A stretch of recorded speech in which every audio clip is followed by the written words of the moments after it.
Hi friends, welcome to cine family 2. Satyabhama serial heroine Debjani Modak. Debjani ఈ సీరియల్లో సత్య క్యారెక్టర్లో చాలా అద్భుతంగా నటిస్తూ మంచి పేరును గుర్తింపును సంపాదించుకుంది. సత్య ఈ సీరియల్లోనే కాకుండా తమిళ్ సీరియల్లో కూడా నటిస్తూ బిజీగా లైఫ్ని ఎంజాయ్ చేస్తుంది.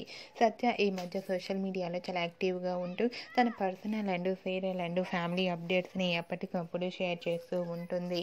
అయితే రీసెంట్గా సత్యభామ సీరియల్ హీరోయిన్ డెబ్జానీ మొదక్ తన రియల్ లైఫ్ లేటెస్ట్ ఫొటోస్ను షేర్ చేసింది. ఆ ఫొటోస్లో సత్య తన ఫ్యామిలీ ఫ్రెండ్స్తో కలిసి చాలా హ్యాపీగా సరదాగా ఎంజాయ్ చేస్తూ కనిపించింది. ఆ ఫొటో చూసిన వారంతా బ్యూటిఫుల్ అండ్ లవ్లీ ఏంజల్ అంటూ కామెంట్స్ పెడుతున్నారు. మీకు కూడా Satyabhama serial heroine Debjani Modak real life latest photos మీకు నచ్చినట్లయితే మీ అభిప్రాయాన్ని మీ కామెంట్ రూపంలో తెలియజేస్తూ లైక్ చేయండి, షేర్ చేయండి. మరిన్ని ఇంట్రెస్టింగ్ అండ్ లేటెస్ట్ అప్డేట్స్ కోసం మా సినీ ఫ్యామిలీ 2 ఛానల్ని సబ్స్క్రైబ్ చేసుకోండి.